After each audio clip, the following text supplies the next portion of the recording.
Reese's peanut butter cups are the greatest, but let me play devil's advocate here. Let's see. So, no, that's a good thing. That's definitely not a problem. Reese's, you did it. You stumped this charming devil. Scott for Scots here. You ever want to grow new grass faster? Kind of like when you press the 2 times playback button on your podcast so you can speed through episodes. Except at Scott's Turf Builder Rapid Grass, you're speeding your way from a thin and damaged lawn to a thicker, stronger one in just weeks. Bit too fast, maybe slow it down. Okay, let's just go back to normal speed. Get a bag of Scott's Turf Builder Rapid Grass today. It grows grass 2 times faster than seed alone when applied at the new lawn rate, subject to proper care. Feed your lawn. Feed it.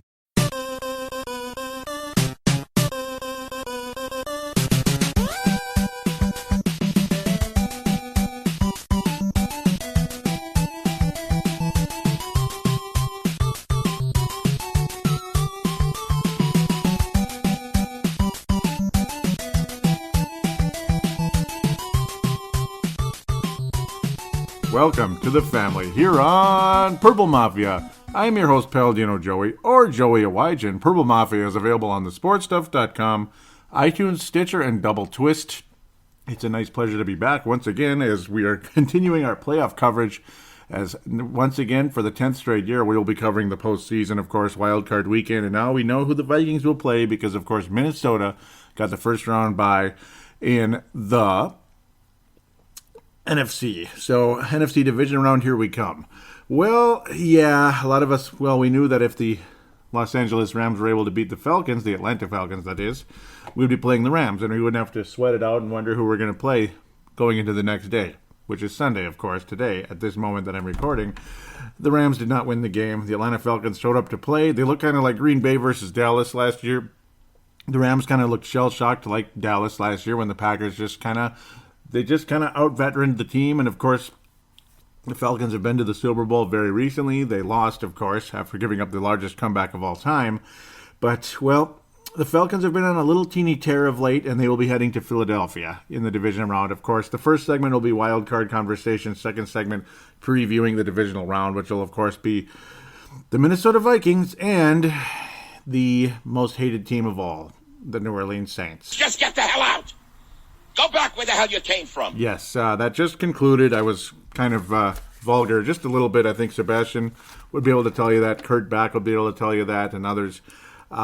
Just a little vulgar the way things were kind of going, and Carolina kind of teased us a little bit, made a nice comeback, made it very interesting, and it didn't end the right way. But we're going to talk about the other games first. I'm gonna try not to let this drag too long, of course, because we're mostly here to talk about the Vikings and New Orleans Saints, ultimately how things go from there. And next week, of course, we'll be reviewing that and previewing the conference finals, regardless how things go. I gotta hope the Vikings can win that game, and we'll talk about that in segment number 2. I keep jumping ahead. The game least likely to lead to a Super Bowl appearance from anybody is, of course, Tennessee and Kansas City. I predicted the Kansas City Chiefs would not win the game, and they have lost 6 consecutive playoff games at home, which is retarded. Okay, pardon my language there, but it really is no good. Funny how that kind of tied together, but that's just absolutely ridiculous.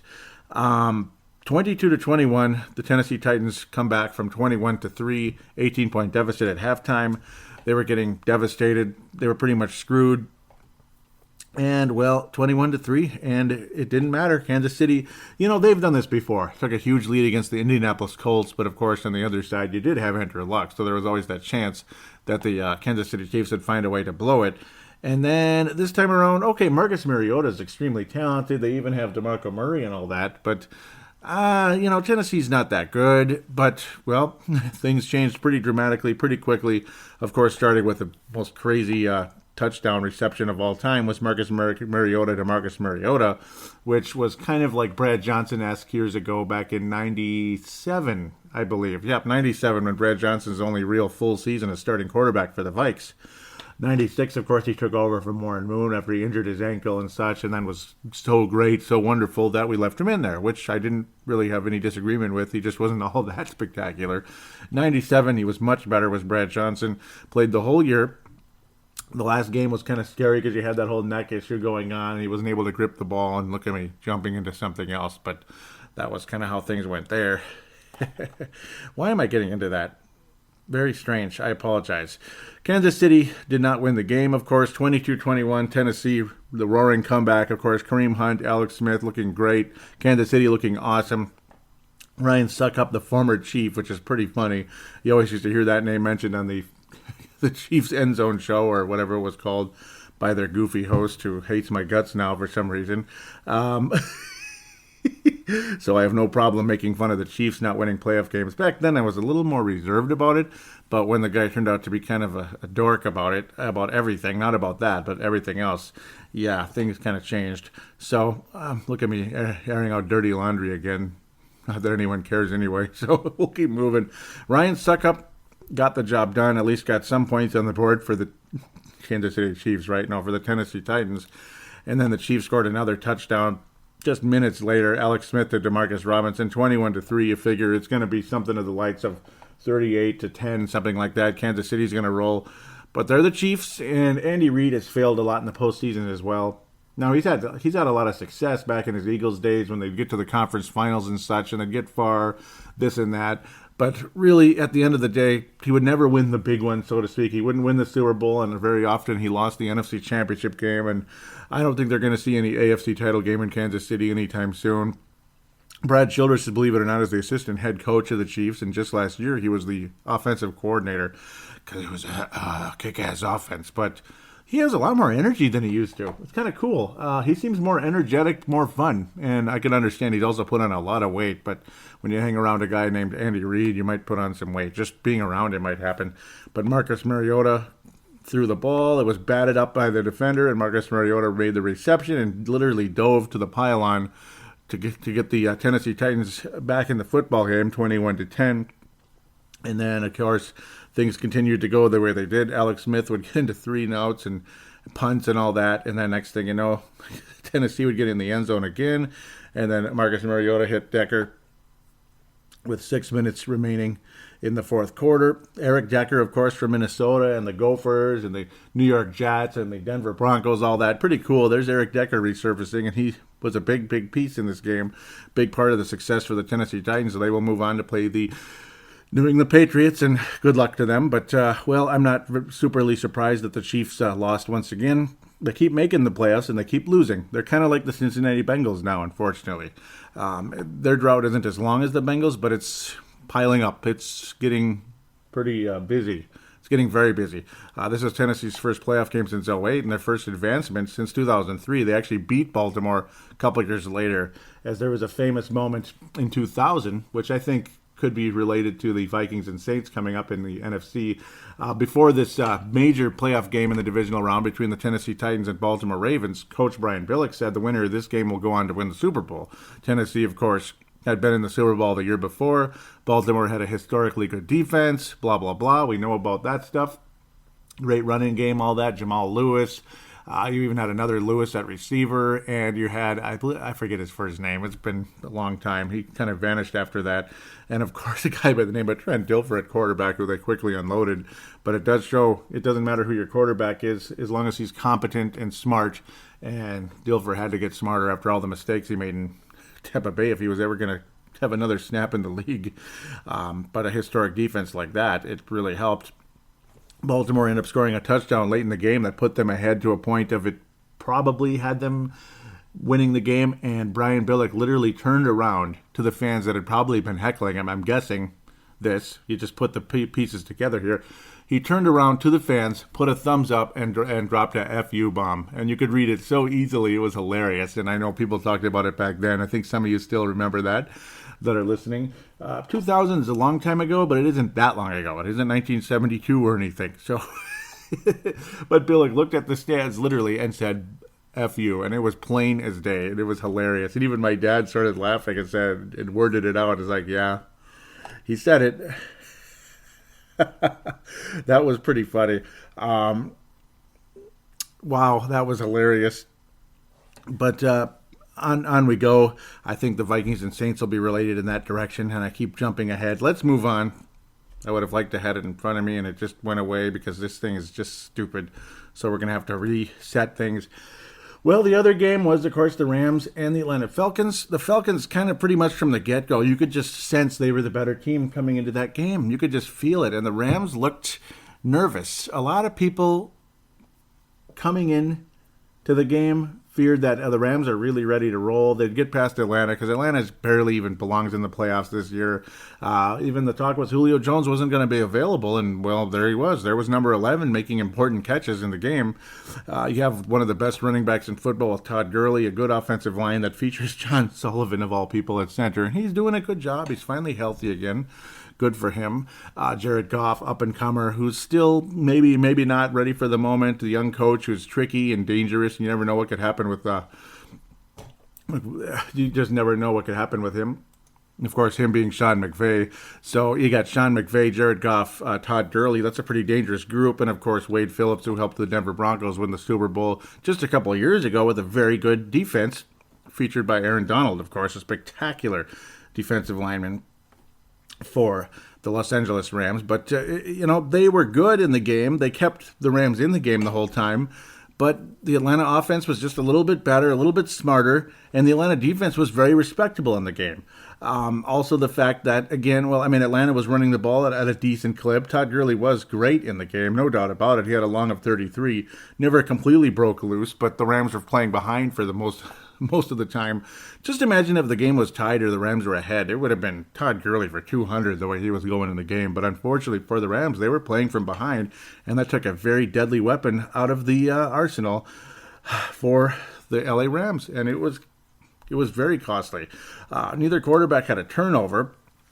The pass rush was decent, 3 sacks on each quarterback, but Matt Ryan was clearly more focused, more ready, more prepared. Obviously, he'd been to an NFC Championship game, which they lost by a tip of a ball that probably should have been pass interference, even though I was cheering for the 49ers in that game way back in 2012. Can't believe it's been that long. And then, of course, just last year, he went to the Super Bowl, crushed the Green Bay Packers in the NFC title game, which a lot of us appreciate. But then after that, I cheered for the Patriots. Atlanta looked like they had that Super Bowl already, pretty much. They already had their names engraved on that trophy.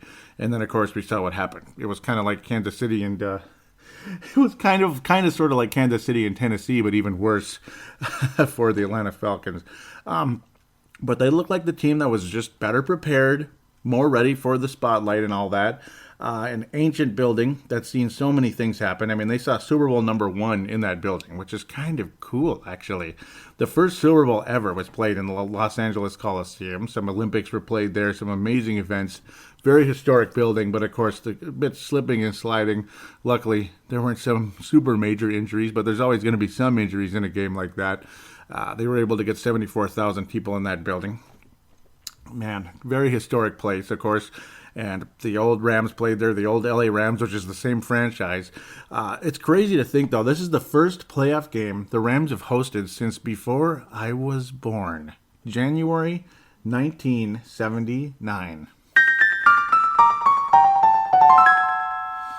There weren't only dinosaurs, it was actually pre-dinosaurs. I think it was just like amoebas and stuff like that. Just like little cells and bacteria. Okay, no, I'm just kidding. It was when the Spirit of God was hovering over the waters in Genesis. That's about that long ago in the NFL circles in terms of the last time you hosted a playoff game, 1979. Wow. And, of course, they became the St. Louis Rams, and they hosted some games, and they went on and won the Super Bowl in 99, got back in 2001. They were even better that year, but they lost to the Patriots, and it's debatable as to how the Patriots won that game. But you know what? Tom Brady and Belichick were damn good, and they've been damn good. So, they did a good job in that game regardless. I mean, you could do this, do that, but you still have to execute the play, to be quite honest. And they got their fines, they got their hate, they got this, they got that, and they still won the last 2 Super Bowls after all the bullcrap that was shoved down their throats, and they went to 2 more and got beat by Hail Mary plays at the last second. So, stuff like that. Or a guy staying in bounds by like a millimeter, or catching a ball off his freaking shoe tip. But then, of course, last year, the Patriots got a little payback in that category with a spectacular catch. So, we'll move on from that. Of course, that guy was unavailable the whole year, Edelman. So, nice job by the Patriots, able to survive that. and how they're as good as they are once again. Bouncing all over the place again. But the Rams just did not look ready for the big time. And, well, luckily for them, hopefully in their case, their window's not going to close too quickly. And it shouldn't. It shouldn't. They better be ready to go, and they probably will be in the next year or two, which is continued reason as to why the Vikings need to giddy up and get her done now. Now, because Atlanta ended up just barely making the playoffs. Luckily for them, they did show up and they did advance. So very impressive for them to get a win on the road like this, despite being the team that lost the Super Bowl, because windows close quickly. And Atlanta's window is going to close very soon, I think. In the next 2 to 3 years, they're going to be out of the playoffs, and maybe even before that. The only reason they'd still be in it is because, well, you have Matt Ryan and, of course, Julio Jones. That's going to make a huge difference. It'll keep the window open for a few more years here until things bottom out. So it just kind of is what it is. Welcome to the NFL. As long as you're not stuck in Jacksonville or Buffalo land, as that's the next game we're going to talk about. Atlanta ultimately finishes the game 26-13. They double up a Rams team that just, again, was not ready for the big time. Atlanta's defense was very sound. Jared Goff was shaky. The play calling was meh, and the execution was even more meh, to be quite honest. Atlanta was just sound, smart, and solid throughout the night, 26-13, and the Falcons head to the belly of the beast called Philadelphia. And it's no longer Veterans Stadium, of course. We'll talk about that some other time when we need to talk about Philadelphia. So maybe the Vikings will be going to Philadelphia. That possibility exists because who knows what Atlanta's going to do there. It's one thing when you're playing against a young Rams team and all that. It's another when you go out on the West Coast and it's a little more scary. A little bit scarier atmosphere, I think, than Los Angeles, even though the Rams have a ton of talent. We'll just have to wait and see how that turns out as we continue to bounce back and forth. And then we talk about what was one of the most boring playoff games in a while. 10-3, the Jacksonville Jaguars beat the Buffalo Bills. Well, and I will make one other thing of note. It was the first Rams playoff game at all, even including St. Louis, since 2004. So it's been a long time. It's been a long time, and they were only 8-8, and they beat Seattle, a Seattle team with Matt Hasselbeck in the first round. And then, of course, that Seattle team was much better the next year. They went all the way to the Super Bowl, and that window closed as fast as you could shake a stick at it. It was unbelievable. Seattle went downhill very quickly, and then they hired a guy by the name of Pete Carroll as Mike Holmgren left. We all laughed at it and chuckled at it. Pete Carroll, give me a break. That guy was a joke in the NFL. Great in college, though. Yeah, things changed very quickly in that case in positive direction for Seattle, much to our chagrin, as it became a very unlikable team, but a very successful team regardless. Luckily, they're not in the playoffs, but the other annoying short quarterback who's mobile, who's much older, is still very much around, and he's going to be paying a visit in U.S. Bank Stadium for the first time. So, no, not the first time, the second time this year. I'm just being silly here, but for the first time in the postseason, he'll be going to the U.S. Bank Stadium. Yeah, last time we played the Saints, okay, I'm getting way ahead again. I'm just getting excited. I just want to talk about that. So why do I got to talk about Jacksonville, Buffalo? It was boring. The defenses were good. Blake Bortles sucks, but he was able to run enough to help the Jaguars win the game, I guess. Stephen Hotchka, the former Seattle Seahawk, replaced by Blair Bleepin' Walsh. Even if Stephen Hotchka had some bad moments for Seattle, what were you thinking? Oh, Seahawks. Fireable offense. I mean, the guy missed the kick late in the game there, cost Seattle a chance to get to the playoffs. And, it wasn't completely Blair Walsh's fault, but still, make the kick. You're in position to win the game or to tie the game or to whatever the hell it is. Keep the team ahead enough that you'll ice the game, like the team up by 10, which we still are bitter at Gary Anderson for that one. Just make the damn kick. Please make the damn kick, especially when it's not like that far away. Stephen Hotchka made a 31-yarder for Buffalo, and as the last kick he'll make this season. Josh Lambo. Josh Lambo, that's funny. It's not spelt the same, I don't think, but whatever. No, it's not spelt the same. Who cares, even if it is. 44-yard kick by Josh Lambo of Jacksonville at the end of the half to tie the game up 3-3. Yeah. Wow. This is like Florida Panthers versus Buffalo Sabres, and that would be kind of high scoring for those teams, but geez. Pardon me. Jacksonville ended up winning the game as Blake Bortles actually threw a touchdown pass in the game. And to his credit, well, he didn't have a turnover. Tyrod Taylor did, and unfortunately for Nathan Peterman, who had to come in, and Tyrod Taylor was injured very late in the game in a fourth and long situation after Nathan Peterman scrambled for a first down. Good for him there. He threw an interception, unfortunately, did Nathan Peterman, and that iced the game. So Nathan Peterman entered the game, and he threw the last pass of the season for himself and for the Buffalo Bills. Unfortunately, Blake Bortles was just good enough. I mean, he ran for more yards than he threw for, 88 yards. It was windy and all that, and I don't know. It's windy in Florida in January. Big shocker. You still got to complete the passes. And yes, the East Coast is windier than the West Coast, especially this time of year, which could make things very tough going into Philadelphia for Atlanta or Minnesota, should it lead that direction. LaShawn McCoy made his miracle recovery during the course of the week after that ankle injury and was carted off the field. Of course, it's precautionary at the moment as you want to make sure that ankle isn't as hurt as bad as it could be. LaShawn McCoy was very solid in the game with 75 yards and all that. Blake Bortles, again, 52%. But at the end of the day, Leonard Fournette and Blake Bortles running the ball for quite a bit there at the end of the day, about 140 yards, 145 yards actually, just between those two. And that helped the Jacksonville Jaguars win the game. Their defense was awesome against a mediocre quarterback and a pretty good running back, but Buffalo just not up to the task at the end of the day. Buffalo in their first postseason game since '99. I can't believe it's been that long.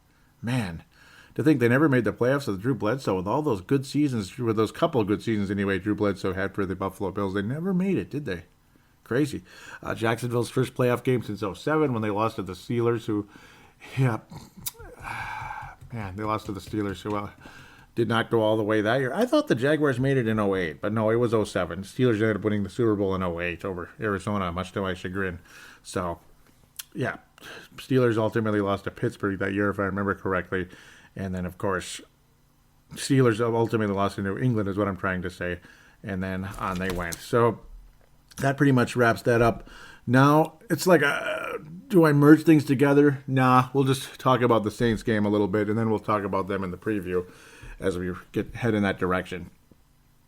New Orleans 31, Carolina 26. The Saints pretty much from the get-go looked like the better team and all that. They were moving the ball. But then at the same time, Carolina was stopping them and forcing some 3-and-outs, which, okay, that's good. And, of course, you're going to get some of those. They were stopping New Orleans, kind of keeping them in check for a while there. But then when New Orleans moved, they moved. And it's just, it was extremely frustrating as Drew Brees was able to hit Ted Ginn Jr. for 80 yards to pay dirt with 1:46 remaining. That was unfortunate, very unfortunate at the end of the day. Ted Ginn made the reception. It was about 40 yards downfield, and then just it was a great play. It was a great kind of play up the field, and the angles taken by the Carolina defenders were just not up to task, and Ted Ginn just raced to the end zone. Of course, he's a former member of the Carolina Panthers, and he beat his old team. Zach Line also was able to get in the end zone, putting the Saints up 21-6 near the end of the half there. Carolina managed to get one from Graham Gano. That's a weird name, but Graham Gano, who did miss one very early, which was frustrating. It was on the left hash, and that's tougher, where you have to slice instead of curve. But you still have to curve it a little bit, because if you slice it too much, it's going to go way off. And that's what ended up happening for Graham Gano on the left hash. It's more difficult to make a field goal from that angle, and that was Blair Walsh's excuse. Big shocker there, as he literally kicked it the wrong way. It was pretty funny. He hooked it when you're supposed to slice it. He flat out hooked it. Gano just sliced it too far. It was funny. Right as they were saying, he only missed one field goal all year, like 93%, and immediately he missed it from 25 yards. Then he gets a 27-yarder. Not long after that, Carolina hanging in there, but then New Orleans just kind of built a lead, 14-3, 21-6. All that as Gano would add field goals. Carolina would get down the field, get into the red zone, and they just could not get in the end zone time and time again. Gano ended up making 4 field goals in a row after missing that extremely embarrassing Yeah, after that embarrassing miss, Gano would make 4 field goals, and this is going to come back to haunt Carolina that they just could not get in the end zone until much later. Will Lutz at the end of midway through the third quarter made a 57-yarder. Of course, Gano made a 58-yarder. Again, it drives you crazy that he couldn't even make a 25-yarder, but he made a 58. So Gano and Lutz were spectacular in that sense. Lutz just had to make that kick, as that maybe cost Carolina, because maybe Gano could have kicked a game-winning field goal. And, of course, Gano missing the field goal. Stuff like that. Playoff games are always going to drive you crazy because of all the what could have beens and what this, what that, what if. Cam Newton finally got things going in the fourth quarter. It was pretty awesome as they finally were able to complete a drive in the red zone, putting Greg Olsen in the end zone there, keeping Carolina within 5 as it looked like the game was over once Carolina scored with Alvin Kamara, 31-19. The frustration definitely mounted, but then again, Cam Newton to Christian McCaffrey, who was able to scamper after about an 18-yard catch. Again, a nice option out of the backfield. Spectacular play, to be quite honest, which had the defense guessing. It had them going out rather than it had the defense going back into the end zone, going straight rather than inside, where McCaffrey went inside. So that changed things dramatically. McCaffrey just had enough, and he just ran like his ass off, turning on the Jets for 56 yards to the end zone, and that made us all very excited because we all want Carolina. Only 4 minutes remained as the Saints answered very quickly, only about 59 seconds after Kamara was able to get that 2-yard touchdown.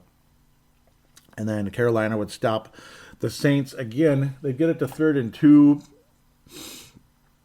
They had a 3rd down at one point. The Saints got the 1st down. You think that's it, and then they get the Saints again into a 3rd down situation. Then it's 4th and 2, and then they're able to stop Drew Brees at the end of the day, knock the ball away. It's a turnover on downs, but ultimately, in the case, you were hoping that it was a turnover on down, but it was intercepted. You were hoping it was just a batted down pass and that the ball was dropped. But no, it was a catch. He had possession, did the Carolina defender. Oh, boy. And then it fumbled out of bounds. So that cost that was Mike Adams, of course, the veteran cornerback safety for the Carolina Panthers. Made a big play, but at the same time, it cost him 20 yards, but luckily immediately after that, Cam Newton completed a 20-yard pass. So whatever. It was made up immediately on the first play. And then as Carolina kept moving forward, then all of a sudden things just started to go backwards for them, and it was heartbreaking as Cam Newton was called for intentional grounding, the Saints pass rush, and the whole inability to finish on a big drive at a big moment, particularly the red zone or just before the red zone in this case. Carolina just could not get the job done. Oh, it was heartbreaking. There was holding on one play that cost the Carolina Panthers some more.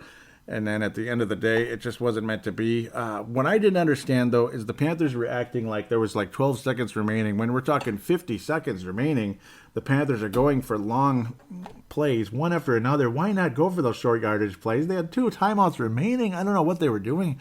2 timeouts remaining. Go for like a 10, 15-yard play. Get closer and closer. I understand the goal is to get in the end zone, but for one, even if the play works and you get in, you're giving Drew Brees 50 seconds trailing by 2 points. I mean, with a kicker that just made a 57-yarder indoors. So I'm not sure where the logic was in this. I don't know. A lot of people don't seem to like Rivera very much, the Carolina coach. They don't think he's the best coach out there. Some of the decision-making and such. Cam Newton, of course, had concussion protocol for a minute there, came back in the game. Derek Anderson threw one yucky pass that ended up being a punt after that, which is what both teams did, back and forth a bit. Carolina a little more so. Carolina did move the ball, though, and that's what makes things very interesting for the Vikings. I think the Vikings offense will be able to move the ball against a very much improved New Orleans defense. And, of course, you got Crowley and others to really worry about as we move forward into next week's games. We're going to take a quick break, and we will preview those games right after this.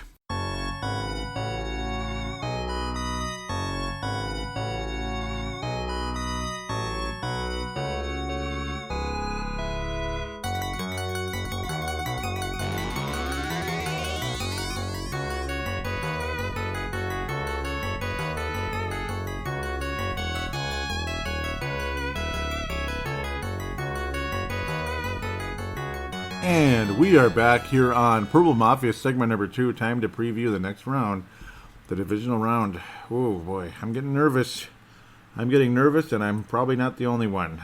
It's going to get real interesting around here real quick. So let's start off with, So who's favored by what? You don't even see any odds for the Vikings yet. That's kind of funny. Well, we'll worry about that whenever. I don't know. I'm not really here to give gambling advice. Oh, well, let's do it in somewhat order here. Because the Vikings will be playing the very last game of the whole weekend. So let's just go from Saturday to Sunday. Why not? It's perfect. So we'll start off with possibly our next opponent in the NFC Championship game. Will it be the Falcons? Will it be the Philadelphia Eagles? Or should I just go into the AFC first? Yeah, I don't know. I'm bouncing. I'm going crazy. Tennessee versus New England. Let's go that direction. I'm going crazy. Yeah, because I'm excited about Atlanta, Philadelphia also. That will be the opener, 3:35 Central Time on NBC next Saturday, for those of you wondering. And then the next game will be prime time, New England Patriots, only because it's the Patriots, though, I'm sure, in Foxborough, 7:15 p.m. Central Standard Time, Sunday at 12:05. 12:05, the Pittsburgh Steelers will be hosting the Jacksonville Jaguars, and when you put the two colors together, it looks like the Jaguars. It's kind of cool because all the Jaguars wear a lot of black and they have the teal. The Vikings would be adding some gold rather than just the yellowish gold. It would be like a gold.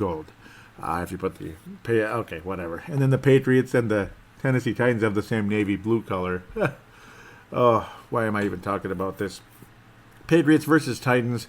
Patriots 13-3, Titans 9-7, or you could say 10-7 after the victory. Well, I'm going to try to keep this brief because it's going to be pretty much Vikings versus Saints here. Patriots versus Tennessee, man. Well, the Patriots are going to win the game, and they're going to go to their umpteenth consecutive AFC Championship game, which is just, it just continues to amaze me how many times they've been there since Bill Belichick and Tom Brady got there. Which, if this does take place, would be their 12th overall and the 7th consecutive AFC Championship game for Tom Brady and Bill Belichick and the Patriots, of course, if that indeed does take place. Crazy statistic is that, just as of last year when Tom Brady went to his 11th AFC Championship, he had been to the AFC title game more than 4 other teams. I mean, more than every team in the NFL but 4. In the AFC anyway. He was tied with the Oakland Raiders, and then, of course, the other teams were the Steelers, 49ers, and Cowboys. So it's actually NFL, not just AFC, but NFL. So he's actually been to the AFC title game more than every team except the Raiders and Steelers. And if it happens, it would be just the Steelers. That's crazy. Steelers have been to a conference game 6 times, 49ers 15, which is crazy. 15 times the 49ers. Wow. Cowboys 15. The Vikings have been quite a few times as well. At least, let's see, I believe it was at least 5 times back in the Purple People Eaters, and then they've been there 4 times since. That's 9. So the Vikings are up there. 4 conference championships out of that group. So yeah, I believe we lost 1 NFC title game back in the 70s, but most of the time we won those against teams like the LA Rams back in the good old days when the LA Rams were halfway decent. So let's continue. The Patriots will win the game. Plain and simple. I'm thinking of something like 27-14, something like that. The Titans will hang in there. They'll make it interesting for a little while, but the Patriots will pull away 27-14 at the end of the day, and the Patriots will go to their 12th AFC title game with Tom Brady in charge, of course, and ultimately the team in general will have made it at that stage. It would have been 13 then, right? Man, that's insane. Just insane. No, 14, because they went twice in they went in 85 when they got beat by the Bears, and 96 when they got beat by the Packers. Let's try not to think about that one. Jacksonville and Pittsburgh. Let's talk about that first. Even though you'd want to talk about the Saturday one. Let's talk about Jacksonville and Pittsburgh first. That's going to be a good game, I think. Because of Jacksonville's defense. The difference will probably be the quarterbacks, though, unfortunately. So Pittsburgh is going to win the game, unfortunately. Jacksonville just can't score for their life. And if they do, Leonard Fournette's going to have to be incredible. Pittsburgh defense is not as good as it used to be, but they still have talent on that defense. They still have big-name talent over there. It's just not as stifling, as steel curtain-ish as it was in the early days of Mike Tomlin. Things have dropped off a bit. The inconsistency of the Pittsburgh Steelers is shocking that they're 13-3, quite frankly. I think the Vikings would beat the Steelers in the Super Bowl. The Patriots are scarier than the Steelers at this point when it comes to the Vikings in the Super Bowl. But Minnesota has to win 2 games to get there first. So let's not get too far ahead of ourselves. Just saying, if the Steel Wolves, as young Caleb Coleman would say, son of Tony Coleman there, the Steel Wolves, I think, will beat the Jacksonville Jaguars, unfortunately. I would love to see the Jaguars beat the Steel Wolves, but it's probably not going to happen. We're going to see Pittsburgh and New England in the conference finals once again. Big shocker. It's going to be low scoring to a point. Again, the quarterbacks will be the difference. The hope is that the defense of Jacksonville will be so good that they'll draw Mr. Ben Roethlisberger, future Hall of Fame quarterback, which is what the Vikings would have to deal with as well. There are 4 future Hall of Fame quarterbacks in this divisional round right now. Matt Ryan, Mr. Ben Roethlisberger, Tom Brady, and, of course, Drew Brees. And then you got Marcus Mariota, who's an up-and-comer. You got, well, it would have been Carson Wentz, who's a massive up-and-comer, but instead you got Nick Foles for Philadelphia. And then you got Blake Bortles, who's got to be replaced at some point if Jacksonville wants to be legitimate. Because if they get a good quarterback there, like Case Keenum or Jimmy Garoppolo or something like that, whoa, Jacksonville is going to be the next team in the AFC, I think. They really could be. With that running back and that defense, if you get a decent quarterback to go with them, whoa, are they going to be good. But we'll worry about that when the time comes. Maybe Drew Brees gets bored with New Orleans because he's a free agent. But the odds of that happening are 0%. So at the end of the day, it's going to be, I'm trying to think of a legitimate score here, a reasonable score. Pittsburgh does have the ability to score. They have Le'Veon Bell and, of course, Ben Roethlisberger. I've said that name a million times, and Antonio Brown. So you got an offense that's legitimate, hardcore legitimate, and all the important positions, of course. 24-17, something like that. It'll be close, kind of, sort of. Jacksonville will maybe force Roethlisberger into some turnovers, and that's the hope for the Jaguars to win the football game. And, of course, Leonard Fournette keeps staying on the ground and getting him in the end zone at some point, maybe breaking loose for a big play, which he's been capable of doing during the course of the year, with the offensive line protections help, of course, because without an offensive line, you can't do anything, no matter how good of a running back you are. But the Pittsburgh Steel Wolves, or Steelers, okay, I'm just playing around, will win 24-17 over the Jaguars, and it'll be New England and Pittsburgh again, and New England would win that game as well, probably, even though some people believe the Steelers could win that game. I'm still sticking with New England, but maybe things are blowing up there because of the whole Jimmy Garoppolo situation where Belichick was ready to let go of Brady, this and that, and the owner said, no, like that, let's trade Garoppolo instead. We can't give up Brady. He's got us 5 championships, and the Patriots are right back in the mix for a championship again. Hopefully not at the Vikings' expense. Let's not even think about that. But they're very much in the hunt for a Super Bowl, not just in the hunt to make the playoffs like some teams like Tennessee. So that's the situation there. But as of right now, New England would be visiting U.S. Bank Stadium to play against Minnesota, Philadelphia, Atlanta, or New Orleans, pardon me.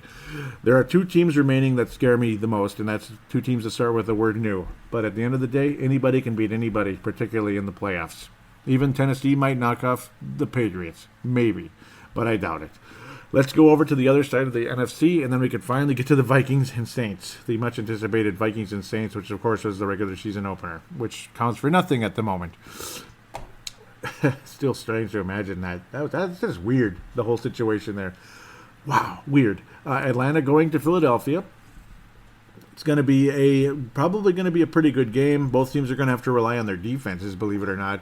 And Atlanta has obviously a much significantly better quarterback situation than do the Eagles. Just imagine if it was, because it would have still been the same. It would have been Carson Wentz versus Matt Ryan. That would be a pretty good matchup. The Eagles would win that, absolutely. If Carson Wentz was healthy, the Eagles would beat the Falcons, and Minnesota would have to go to Philadelphia to get to the Super Bowl. And the Vikings could still do it. The Rams hung in there very, very nicely a few weeks ago. And, of course, Carson Wentz's injury happened at that moment when he was trying to dive into the end zone. I still don't even understand how he got hurt on that play. It's just, man, that just sucks. What horrible luck for Carson Wentz on that play. But it is what it is. I mean, we've been there and done that. Teddy Bridgewater, no contact. Sam Bradford, no contact. Obviously Bradford's original injuries were both with the St. Louis Rams at the time. They weren't LA yet. And they were non-contact. So at least the second one was. The second one was non-contact. The first one was contact. Second one, it just buckled and got injured again, unfortunately. Teddy Bridgewater's devastating, crazy injury that none of us have seen, and we probably wouldn't want to see happen. It'd be crazy to look at that kind of thing. But, whew, yeah, I mean, teams get hurt, and star players get hurt, and sometimes someone comes in and shocks the world, and that's happening right now with Case Keenum and the Vikings. Will Nick Foles do it with Philadelphia? I say no. I think the Falcons are probably, they're favored by 2 points in that game, and they should be slight favorites. And the way they went into the LA Coliseum and just kind of dismantled that Rams team. It's not like they blew them out or anything, but the whole game, they were better. The whole game. I mean, you never really got the vibe like the Rams were going to do anything, even though Gurley had some big moments. But the ball was taken out of Gurley's hands because they were losing the whole game, were the LA Rams. Right now, I got to pick the Falcons in a shootout. Well, a very close game, not necessarily a massive shootout. Philadelphia's defense is how they're going to win the game. It's certainly not because of Nick Foles. Nick Foles, if he's solid, smart, and he steps up a bit, great. But I think that Philadelphia offense is in big trouble. Philadelphia's defense is excellent. Obviously, they're capable of a great pass rush, and that's how they'd win the game. And, of course, playing in Philadelphia on the East Coast, if it's a cold, windy day, that's not going to help the Falcons' chances either. Falcons are an indoor team that play in a warm climate, blah, blah, blah, blah, blah. And you go to the East Coast late in the year like this, it's really tough. And that's what scares me with the Vikings, quite frankly. Back in the old days, it would have been like, it's just like Met Stadium, but Met Stadium's long gone. TCF Bank Stadium is still standing, of course, very much so, but we don't play there anymore, so we're not used to it. Blah, blah, blah, blah, blah. And the East Coast vibe on the road in the playoffs, it doesn't spell good things. Going into New York City, even though they were a far inferior team to the Minnesota Vikings in 2000, and I truly, truly believe that with all my heart and all my soul, and the Vikings got trounced 41-0, as we all remember very, very well. There's just something about going out east in the playoffs. It's not good. I don't like doing it. I really don't like doing it. I don't like that feeling. Stay home and hope to God you can take care of business. Don't choke in front of your home fans like we did in 98. Just don't do it again, damn it. Going to Washington, D.C. in 87, it just didn't work out. As great as that Vikings team was in that game, and as long as they hung in there, it just didn't work out. End of the day, I'm going to go with Atlanta with like something crazy like 24-20, kind of middle scoring type of game. Philadelphia will hang in there. They'll get some moments. They'll have some good times hanging in that game, but Atlanta will squeak it out. They'll be just a little bit better. Atlanta might even win the game 21-3 or something if the Eagles don't even show up to play. But if their defense is excellent, it could be a very interesting game, and it could ignite the offense. Possibly, because of the field position, maybe even forcing a turnover on Matt Ryan, which does happen sometimes. Matt Ryan isn't perfect, so things could get quite interesting between these two. But I'm going to go with 20-17, lower scoring a little bit. 20-17 Atlanta will be possibly coming to U.S. Bank Stadium, but either way, they're going on the road because they're the only road to any Super Bowl for Atlanta is on the road.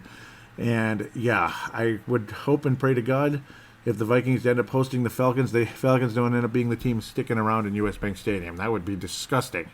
And losing to either Atlanta or New Orleans would be absolutely disgusting. The Minnesota Vikings, of course, will be hosting the New Orleans Saints. Yes, it's official, it's real, it's an offense that's capable of doing a whole hell of a lot. They were second in the NFL with 400.3 yards per game.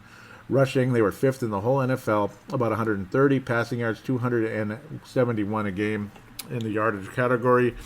Drew Brees is probably going to break the records for the most yards and touchdown passes and all that. Luckily for him, he stayed healthy all this time since he got to the New Orleans Saints in 2006. He finished very strongly with the Chargers after struggling his first few years there. For what reasons, I'm still unsure of. Michael Thomas, a guy that Paul Charchian constantly hyped up going into the NFL draft a couple years back. Sebastian Barton was saying, I don't know about that guy. I don't think he's going to be anything. Well, he went to the wrong team, unfortunately for the Vikings. Would have been nice to have Michael Thomas instead of it makes me sick. Though things may have changed for Thielen and Diggs a little bit, but no, maybe you'd have a three-man, maybe you'd have three deep all over again. Oh, boy. This is a scary team, right, frankly. Drew Brees passed for 4,334 yards. Mark Ingram led the team in rushing, but Kamara is scarier, I think, because he is Jet McKinnon on super steroids. If you like Jet McKinnon, you'll love Alvin Kamara. Adrian Bleepin Peterson at 81 yards. Remember, he was a running back by committee, and Mark Ingram was kind of the incumbent guy. Cameron Jordan, ever capable of sack after sack, number 94 of the Saints. That's the guy you got to worry about with the pass rush with the Saints. Marshawn Lattimore had 5 interceptions, and a lot of other guys forced more interceptions as well. Marcus Williams and Crowley is the guy that's scary for a lot of us as well defensively when it comes to the Saints, because he's a shutdown corner. He's not so much necessarily about the turnovers. It's just his overall ability and the way he continued to get better and better during the course of the season. He really developed and such. He's really become one of the better corners out there during the course of the season. Believe it or not, he went undrafted, and it's just, you just see guys emerge. As, of course, you just cannot count on the season opener with Sam Bradford torching up this Saints team. Adrian Peterson and that whole running back by committee situation, it was a mess. And Mr. Sean Payton made a move, and Adrian Peterson didn't want to be there anymore anyway because he figured, I'm not going to get the ball. Obviously, you got the sights set in different directions. Why bring in Adrian Peterson when you already have a pretty good running back in Mark Ingram? And then you draft Alvin Kamara, who is about as dangerous as it gets. Man, Mark Ingram, obviously his value is very much there. He had 1,000 yards the year before. Maybe you might just say he's just kind of like a Latavius Murray. He powers his way through. But shoot, I mean, he averaged about 5 yards a carry last year. He averaged about 5 yards a carry this year. He went from 1,043 to 1,124 this year. 12 touchdowns, of course, more of a goal line threat. And then you have Alvin Kamara. My Lord. Oh, Alvin Kamara. Only 826 yards receiving to go along with 728 yards running. And this is, of course, limited time starting out the season, limited snaps. And then he just took off. He lost one fumble throughout the season, only one. So that's good, too. He's not like Adrian Peterson, who will cough up everything and kill you in a playoff game, which just makes you sick beyond belief. I'm just gritting my teeth thinking about that. But in total yardage, the young son of a gun had about almost 1,600 yards, 1,550 yards during the course of the season, 13 total touchdowns, and again, limited snaps to start out the season. Alvin Kamara obviously has got speed up the you-know-what. The guy can run like, Jiminy Crispus, and he went in the third round. Dalvin Cook went in the second round. I think, boy, I can't complain about taking Dalvin Cook, but still, Alvin Kamara is right there, boy. Whew. I don't know. I mean, Cook might be a little more of a complete running back, but Kamara's got that blazing speed. He's kind of like Kareem Hunt a bit, where he can do a hell of a lot. Obviously, his receiving and ability after the catch, because it's not like he runs down the field and makes Randy Moss-like plays down the field. It's that Kamara makes the catch, and he makes a move, and he makes another move, and then he's off to the races. Kind of like Mr. McCaffrey, but better. Better than McCaffrey. McCaffrey was taken very high in the draft. Kamara, again, third round, in the third pick in the third round, which is kind of a funny combination there. So he was taken about 65th, 67th overall in the draft. Looks pretty good to be a 67th pick in the draft as Alvin Kamara. Again, Michael Thomas and others, Ted Ginn, who made a huge play, 80-yard reception that led to another 40 yards scamper through that Carolina secondary that just was not ready for it. Oh boy, Lord of mercy! Just get on your knees, pray. I'm on my knees begging. Essentially, let's get this done. Boy, look at who the Saints had to play to start out the season. Obviously, Minnesota, who's one of the top teams in the NFL, 29-19, beat them pretty good. It felt like more, but I mean, Sam Bradford was just beautiful in that game. Then they had to host the New England Patriots, who beat them, the world champion Patriots, who are playing like world champions, 36-20, trouncing the Patriots, or trouncing the Patriots. Yeah, right. So it's not a preview of the NFC Championship game. A lot of us thought it would be, but hopefully it's not a preview of the Super Bowl in the next round, because we don't want the Saints in the Super Bowl. But if it is, go Patriots in that case. Hardcore. I mean, hard freaking core. But let's try not to think about that. An 0-2 start to the season, and it was just like boom, boom, boom, boom, boom after that. I mean, just unbelievable until the Rams shut them down 26-20. The Saints were scoring to clips of insane numbers, obviously 34-13 over Carolina, and the Saints officially completed the 3-game sweep, which is pretty damn impressive. They shut out the Dolphins, which is like, what? This is the Saints team that got run over by the Patriots and the Vikings? They just shut out Miami 20-0. That's embarrassing. Next thing you know, the Saints are scoring 52 against Detroit, 30 against Tampa, big shocker. 47 against the Buffalo defense, that's always dangerous.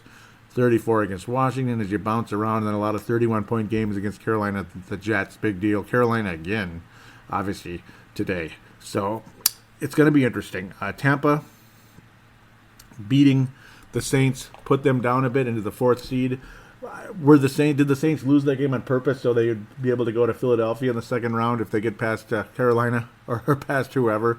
They'd be able to maybe beat, if they got past Carolina, they'd go to Philadelphia and whoop on them or something. Who knows? Were they trying to avoid the Vikings in the first round? Who knows? Who cares?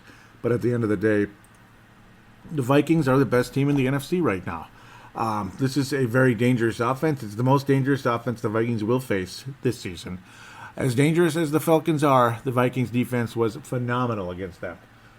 The hope here is, obviously, that Case Keenum and, of course, the number 2 running back duo in the NFL, Latavius Murray and Jerick McKinnon, can move the ball forward quite simply. Move the chains, continue the possession, and get into the doggone end zone. This Vikings offense is more than capable of executing in the red zone versus last year, which was horrible. That's what Carolina was today. They could not finish in the red zone. It was brutal, and it cost them the game. That's what cost them the game, not Gano's miss or whatever from 25 yards. It was the fact they couldn't finish in the red zone. Quite simple. Ultimately, at the end of the day, as well, a team as dangerous as you're ever going to get on third down in terms of being able to get it, Drew Brees, Michael Thomas, Ingram, and doggone Kamara, scares the living bleep out of me. But the Vikings' third down defense is historically good. It's as good as it's ever been in NFL history. And that's how the Vikings not only would win this game, but would win the next 2 and be world champions, is the third down defense. That is what was the Vikings' Achilles heel last year. That's what crippled the Minnesota Vikings last season. Just play your game. Do what you've been doing. It's that simple. The Minnesota Vikings need to continue doing what they've been doing. I know it's easier said than done because this is incredible competition, and it's bright lights. All the pressure's on you, this and that. But let's shine when the pressure's on us, not whimper. Let's shine. Let's not whittle. Let's not be defeated. That's what it's all about here. The Minnesota Vikings, if they simply play their game, they will outlast the New Orleans Saints, and they will advance to the Super Bowl upon defeating Atlanta at U.S. Bank Stadium or a Nick Foles-led offense in Philadelphia. Play your game. Frustrate the quarterback. Stop the run. Do the best you can, and get the key plays down the stretch that'll lead us to victory. Case Keenum is more than capable of scoring on this New Orleans offense. Cam Newton, he's the greatest quarterback ever. No, he isn't. He's inaccurate. He makes poor decisions. He's good on his feet. The Carolina Panthers moved the ball a lot today. They just couldn't finish in the red zone. If they could finish on half of those red zone attempts that ended up with field goals or that one missed field goal, Carolina would have won outright. It would have been 35-31, maybe more than that. But unfortunately, it just did not go that way. Maybe 41-31 if Carolina was really good in the red zone today. But it just wasn't meant to be for the Carolina Panthers. And it needs to be meant to be for the Vikings. One other final thing. Drew Brees is insanely difficult to beat in the Superdome, but he's very beatable on the road. And obviously the Vikings did beat them on the road much earlier in the season. You cannot use that game for any type of reference other than, well, we played well against them. Okay, and the Saints scored some points against the Vikings, but they were a team that a lot of us looked on as a 7-9, 8-8 team. They were not this team that's 11-5, 12-4 type of ability that they are now. Very easily could and should have been 12-4 this year, but they just didn't win against Tampa Bay, games like that. And, of course, the Rams beat the Saints, which is extremely impressive, and that's what ended up giving the Rams home field advantage over the Saints if those two ended up giving a chance to play against each other. At the end of the day, the Minnesota Vikings need to win this football game. They should be favored by a slight margin. The media just loves the Saints, and I know a lot of people are picking the Saints over the Vikings. They were picking them in the NFC Championship game. A lot of people thought the Saints were going to wind up there. They were going to get past Philly and all that, but they're going to have to get past Minnesota to get there. I think the Saints season ends. I think it does. It'll be a very dramatic game, a chance to face your fears, a team that obviously was in the Vikings' way years ago. Obviously, you can't let anything from the past affect this team. Only one guy remains, and that's Brian Robinson. So it shouldn't affect the Vikings too much. Unfortunately, Drew Brees remains for the Saints. So that's the one thing. And he's still good. And Alvin Kamara is what he is, obviously. I'm going to pick the Vikings to win the game, though, it's going to be lower scoring than today's game against Carolina. How about that? Because this is Mike Zimmer time. This is Mike Zimmer's chance to shut down an offense that has been crushing teams for most of the season. The Minnesota Vikings will win the football game by a final score of 27-24. It'll be very dramatic. The Vikings will hang in there. Kai Forbath will make a key field goal at some point in the game. But the Vikings will be up 27 to whatever. The Saints will make it very interesting, and the Vikings will make a key stop very late in the game. That'll ice it. 27-24, something along the likes of that.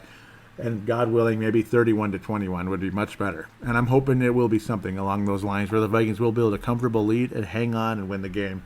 And off we go to the NFC Championship game versus the Atlanta Falcons, where we will face the next ghost. Obviously, much further removed than the Saints. There's not a soul remains from that season. Not a soul remains from that season. Obviously, Peyton Manning's gone, Randy Moss, all those guys from back in those days. They're not playing anymore. It's a long, long time ago. So, not even Tom Brady was in the NFL yet. So, we'll just have to let that go as is.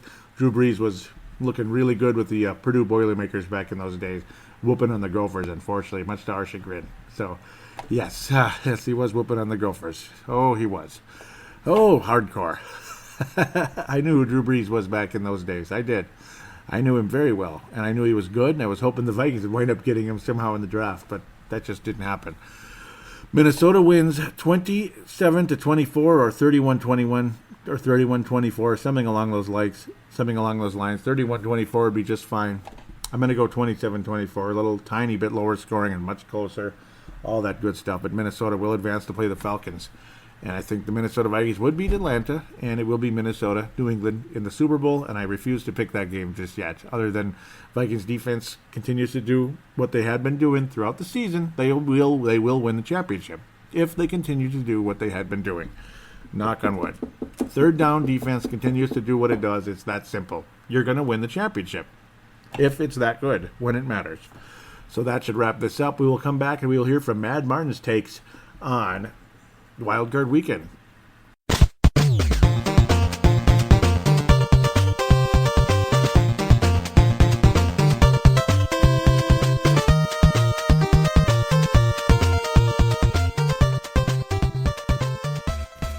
Happy New Year, Joey. I hope you've had a great festive season, as ever your family.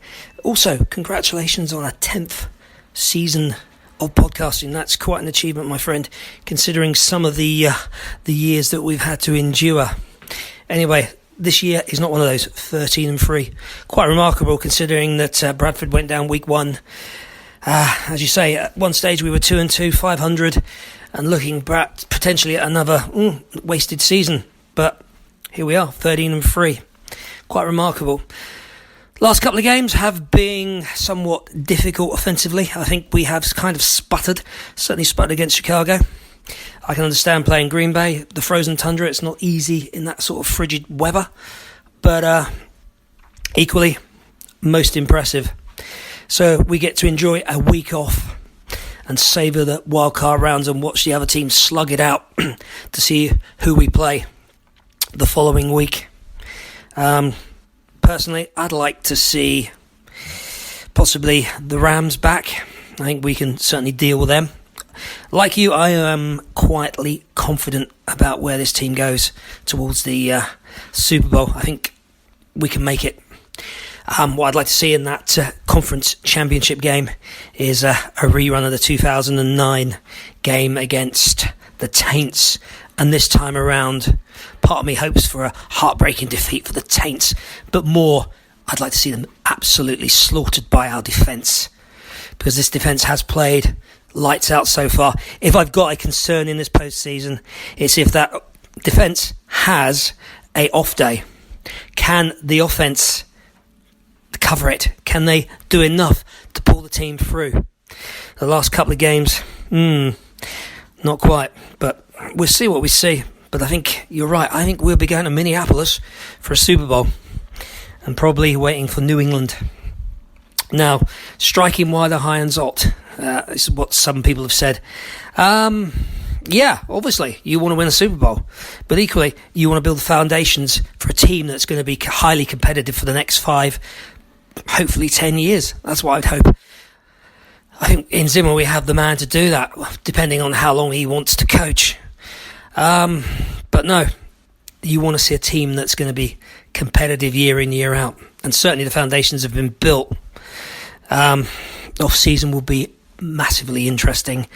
A lot of defensive players up in free agency. They need to be re-signed if possible. And then, of course, there's the old chestnut, the Achilles heel of the Minnesota Vikings for so long, quarterback. Who the hell do they bring back? Is Case Keenum that man? Has he had a season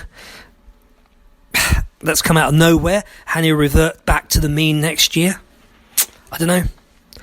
It's a big question, isn't it? Bridgewater, still not convinced we've seen enough to say, yes, you roll with this man as your franchise quarterback. And then, of course, there's Sam Bradford.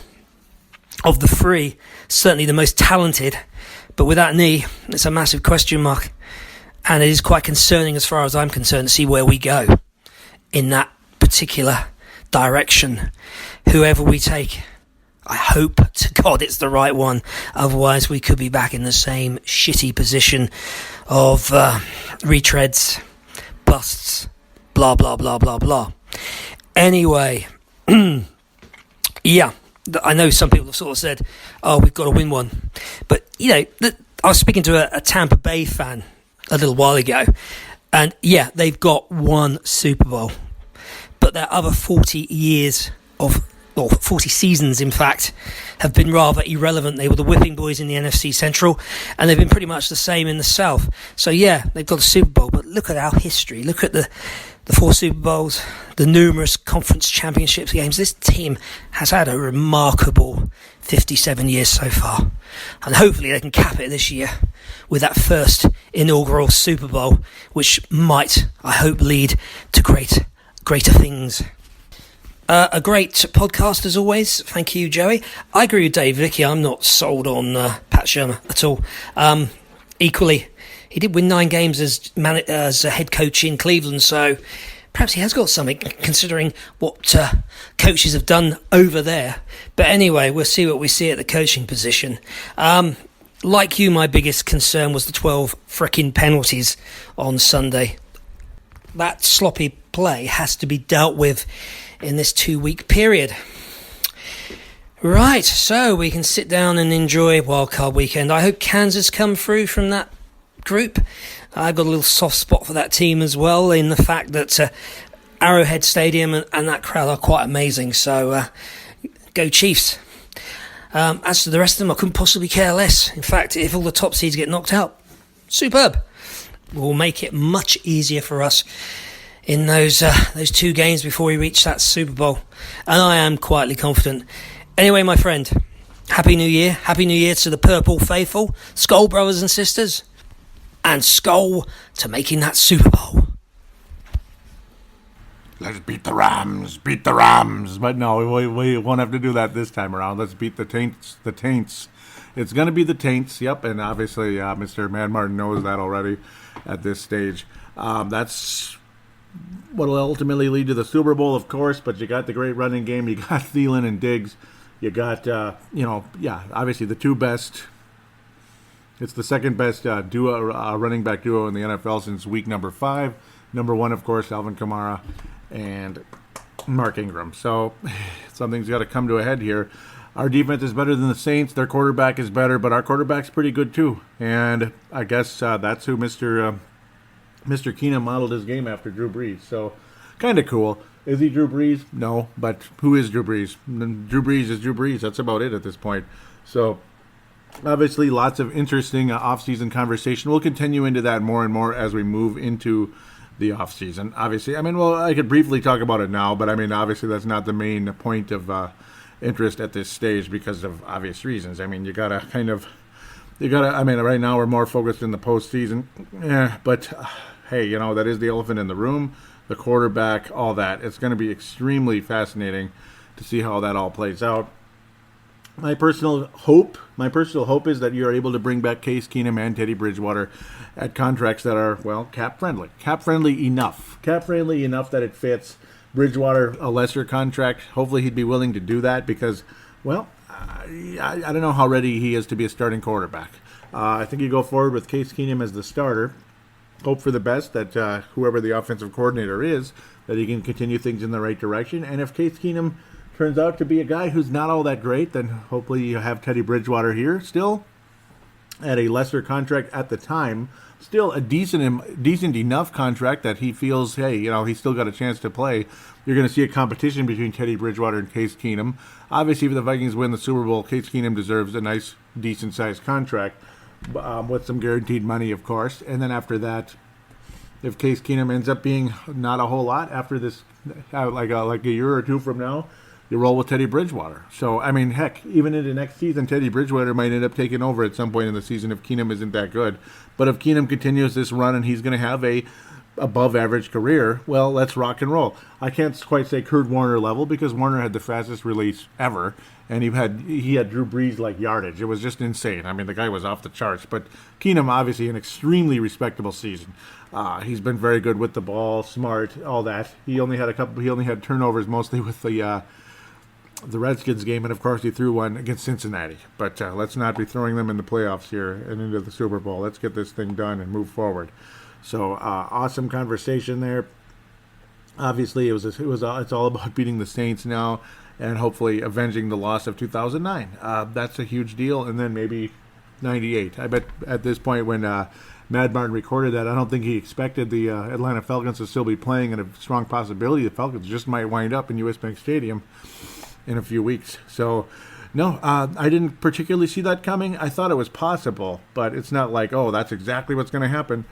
No, it was a bit of a surprise. It was interesting, quite surprising, to say the least. I'm trying to remember which ones I've... I'm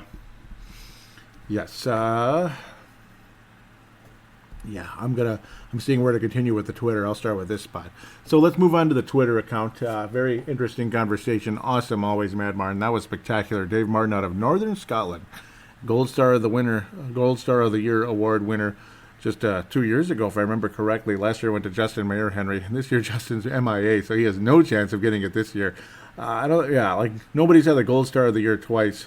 That's kind of tough to do. I think when somebody gets it, it's good to give it to another person as well, because there's so many of you deserve it over the years. Mad Martin, Mark Carlson, Gerald String. You guys, I could give it to you pretty much every year. You guys are spectacular. But there's other really good people as well that also deserve recognition. I mean, Leland's awesome. Jeff Froyland's awesome. Those guys, guys like that. Sometimes they don't post as much as some others, but they're just spectacular. They're loyal to the show. They've been around for a long time. Buckholz as well. I believe it's Dave Buckholz. Yep, really like him as well. He almost never posts, but when he does, it's good. It's good, interesting conversation. And some people have kind of come and gone over the years. I miss Malcolm McSween. I hope he's still listening. I don't know if I scared him away or whatever happened, but I don't know. It's been a while. Obviously, Anthony from LA. So we'll continue. Mad Martin on Twitter, at Purple Mafia Show, he says 13-3. When that reads 16-3, I'll be happy. Now the season really starts. In the past 13 years, we have seen one playoff win. Time to change that. And that was on the last show. So he says, I've begun my search. Okay, yep, that was on the last show. So we'll talk about the retweets. UK Vikings, Vince Germano and James Beck. UK, Minnesota Vikings and James Beck, both from the United Kingdom, and Vince Germano from Australia, at VinRock44. Thank you very much, guys, for retweeting the show. Really appreciate that. And letting your friends know about it. UK Minnesota Vikings says, well, I'm done on 10 years. Oh, and thanks to Mad Martin for putting me on your super podcast. Happy New Year. And thank you very much for joining. I appreciate that. Happy New Year to you. I didn't respond. I'm sorry. I didn't realize even you were talking to me. Sometimes I thought you'd go talk back and forth. I'm really sorry. No, Happy New Year to you as well, UK Minnesota Vikings fans. And it's a great pleasure to have you on the show. He says, he was talking to Mad Martin, hope you get to Minnesota. Accommodation looks like a nightmare that week. Wonder how many Brits are going. Yeah, there'll be some, I'm sure. For me, it'd be impossible to afford to go to anything. You know, I mean, it's not easy. I'm not exactly driving a limousine and stuff. No. I like my car. It's very solid, but that's one of the only good things I have, I guess. It's a Honda Accord. It's not it's not a BMW. No, I wouldn't even get one even if I was rich.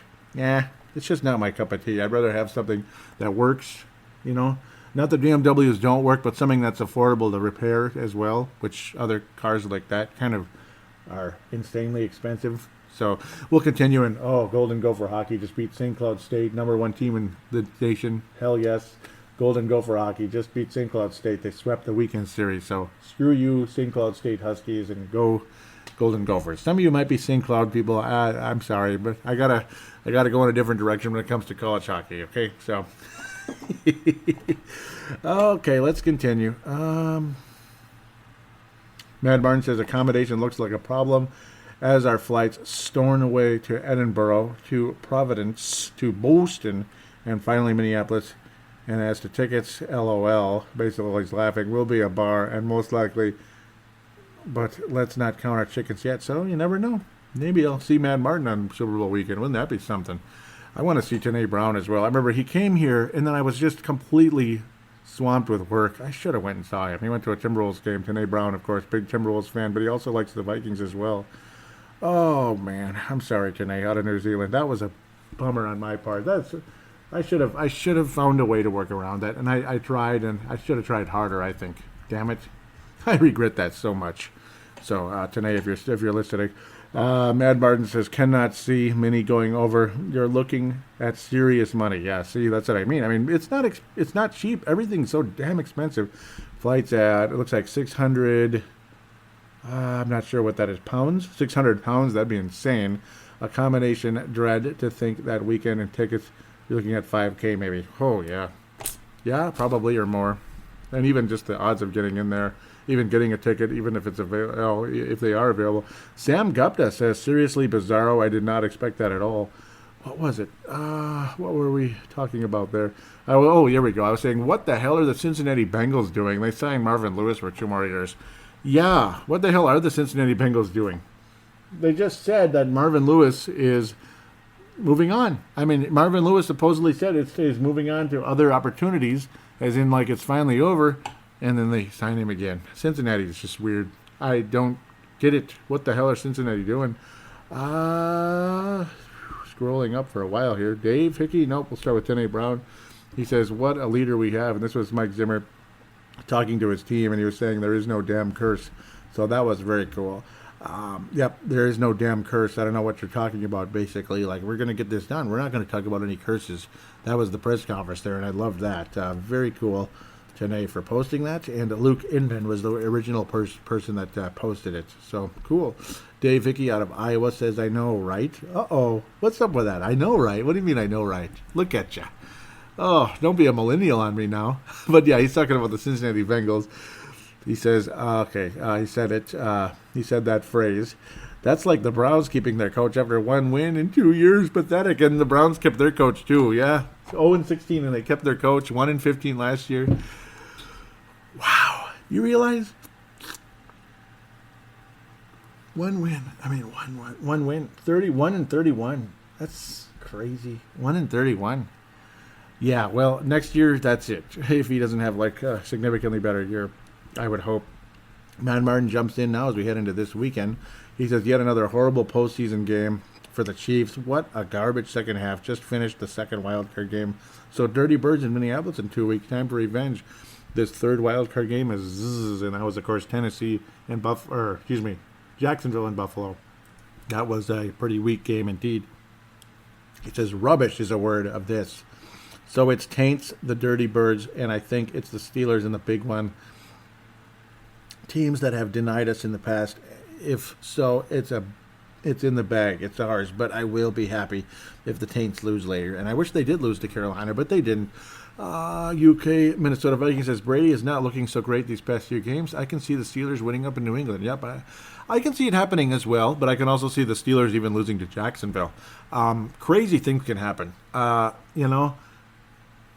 Yeah, the Patriots might lose. Brady is 40 years old, and not many 40-year-old quarterbacks have won Super Bowls. In fact, we're still waiting on that. Favre did come damn close, though, didn't he? He did. He did. And I'm staring at Drew Brees and all that. It's just, yeah, let's just get off it and keep going. I'm sorry. UK Minnesota Vikings, you deserve a star this show. UK Minnesota Vikings is a star candidate for the show. They will get a star. Let's continue. Matt Martin says, are the football gods setting us up to exercise all those demons and playing the taint, dirty birds, and the Steelers?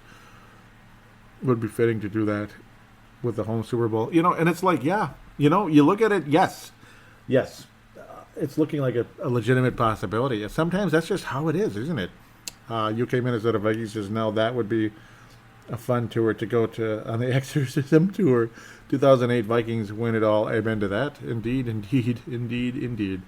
Mad Martin says, looking the Taints next week. Looking like the Taints next week, but we are at home. Yep.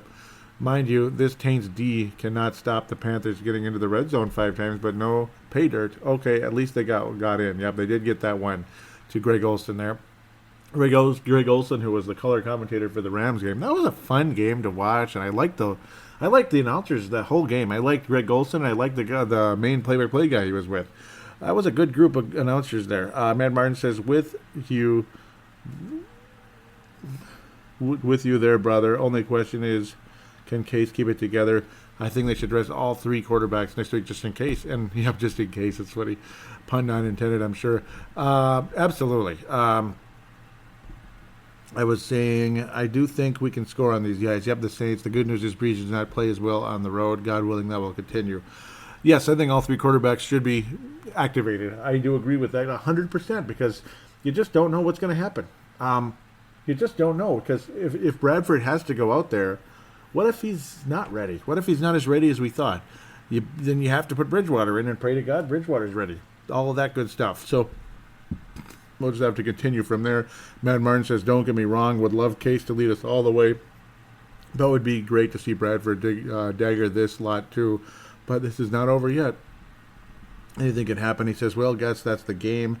Time to hit the sack. My side of the pond time to make the Taints pay. Skull. And yep, that was because it was really getting to the end. But nope, it wasn't over. He's saying maybe not, Cam and Co. It's time to dagger the Taints. Come on, Cam and Co. Saint Walker. Yep, this is Anthony Carlson. Welcome back, Anthony Carlson. He says revenge revenge is a dish best served cold. That's my fault, Anthony. Let's open the dome for the Aints. Yep, come on and let's crush them. Let's do this. I agree with you so much. 100%. That's a retweet. Yep, I love it. And I love when Anthony Carlson joins the show. Thank you very much. Hope he's still a listener. Mad Martin says, yep, that's me hitting the hay with luck, RD will be hitting Drew hard next Sunday. Skull, brother. And skull to you as well. And I hope, God, that's exactly the way things do go. I believe that's it for Twitter. And yes, it is. Twitter a bit busier than Facebook this week, I got to think. Facebook, there's some there, though. There is, but it's not as crazy as it normally is in game day. Like next week will be a lot crazier. Hopefully in the positive direction as we head to that would be the 4th NFC Championship game in recent memory, 98, 2000, 09, and then 2017. And let's make it a win. This would be the 5th one since, the last time the Vikings went to the Super Bowl. We lost in 87. We've lost 4 in a row. Let's end that. Let's end look at this. End the 4 NFC Championship game losses and end the 4 Super Bowl losses. Win-win. Boom, boom. There you go. It helps heal the wounds a little bit. It would be greatly appreciated. Continue off of last show, and there's a little bit of interesting conversation there. Wait, did I respond to that? Nope, that was I recorded on Monday morning on New Year's Day, if I remember correctly. Did I? I don't remember. Let's read what they say. Yes, this is different, I believe. Okay, I can't remember. Nope, these were already read on the show. So we'll leave that. We'll keep moving. That was a New Year. I did record on New Year's Day because New Year's Eve was, I couldn't finish the show that night. So the most recent episode 13-3 it was called. Tony Coleman out of South Dakota says, "Hey Joey, where did you hear the NFL made an exception for host teams to wear home jerseys in the Super Bowl? I'm in a discussion on another group and I can't find confirmation of that. Can you hook a brother up?" Yep, and then Paul Charchian ultimately said it, and then the Star Tribune also put it up there, which much to Tony's delight. So the Vikings, yes, they will be the home team in the Super Bowl if they get there. Any other NFC team, like the Eagles, the Falcons, or the Saints, God forbid, would be the road team. They'd be wearing the road whites, and they would be in the visitors' locker room. But the Minnesota Vikings, being the tenants of that stadium, would get the extremely rare, once in a lifetime, once in 4 generation, once in 4 generations moment that they would actually be the home team, be in their home stadium. So it would be a spectacular event, a Halley's Comet-like event, if this took place. And that's why the Vikings absolutely need to win the Super Bowl if this does happen. I mean, it's literally like a Halley's Comet type event. I mean, you're waiting in this case, almost 60 years. Halley's Comet's 86 years. So, sheesh, I mean, it's not much of a difference at this point. 57 years and 86. I mean, there's a difference, but not that much. It's a long time. Gerald String says, "Great show as usual. Thanks for the star, Joey. It's not necessary, but always appreciated.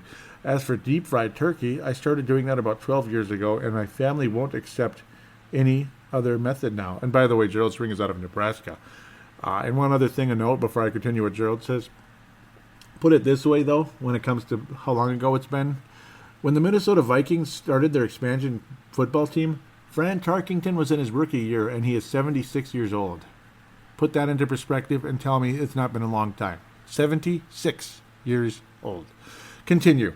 Gerald String says, "I inject about a pint of Creole butter, marinate, and fry at 350 degrees for 35 minutes.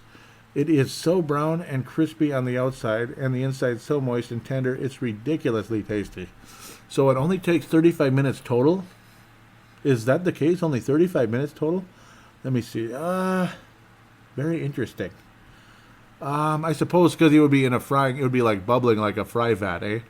Hey, look at me, I'm going Canadian again. I keep listening to Wally Shaver when I hear Gophers hockey on the radio.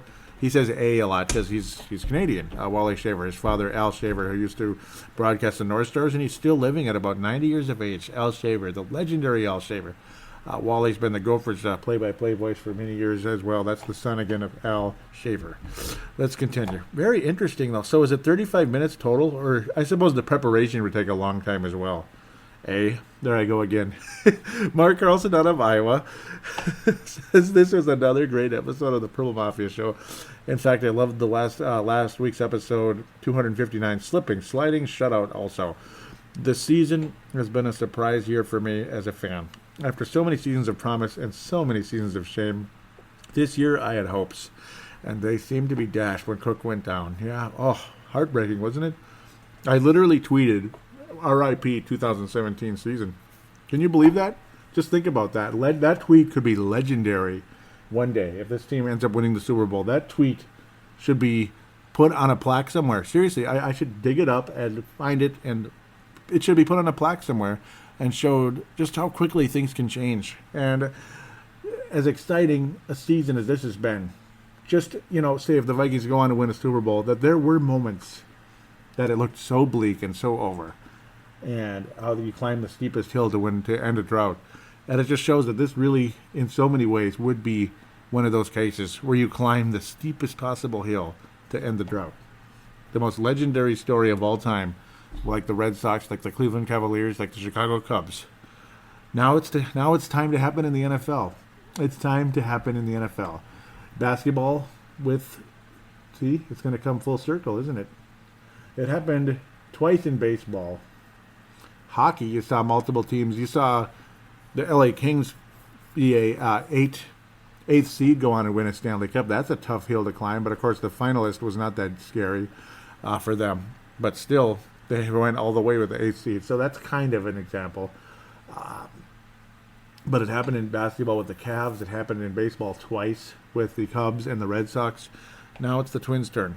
The Twins' turn. It's the Vikings' turn, I should say. Let's continue. I'm going crazy. Where was I? Said I had hopes. They're down. Cook went down. Bradford went down. When we lost to the Steelers, or should I say Steel Wolves, Anyway, I go down memory lane when you include some talk about teams, seasons, and players of the past. This is why I love this team history shared with my family since I was just a short, shy kid. Yep, just like me, short and shy. I wasn't too short, though, but shorter, I guess. Shorter than I am now, yes. And I never quit on them, and never will. Please allow me to shout out to Eric Sandven, who is new to the group. One last thought, I agree, the Saints scare me a bit. Yeah, they do. The Panzers, not so much, and the Panzers are done. I'm guessing he's making fun of the Panthers. They're like pansies. Happy New Year, everyone. Skol, Mark from Iowa. And Happy New Year to you and everyone also. Happy New Year to Mad Martin, who also said that. And yes, the whole history, that was the other major note that he talked about. I'm going to backtrack to Dave Martin as well. When he talked about, Tampa had their little quick year, won the Super Bowl, and then they went back into oblivion. And they pretty much did. As great as John Gruden is, well, as great as that season was for John Gruden, and he was so good with the Raiders in the short time that he was there, they didn't do much after that, did they? And I don't know. Now John Gruden's back with the Raiders. 10 years, $100 million. That's going to be extremely interesting to talk about at some point. But he's got Derek Carr there, so it's going to be very interesting to see how the Oakland Raiders do with John Gruden with 10 years, $100 million. I've never heard of that before. 10 years, $100 million. But I suppose that's kind of like, what's that guy's name? Come on, I know who he is. Nick Saban. He's like an NFL's Nick Saban, but how many national championships has Nick Saban won, and how many national championship games has Nick Saban been in? Mr. Gruden has won a Super Bowl to his credit, but I don't know.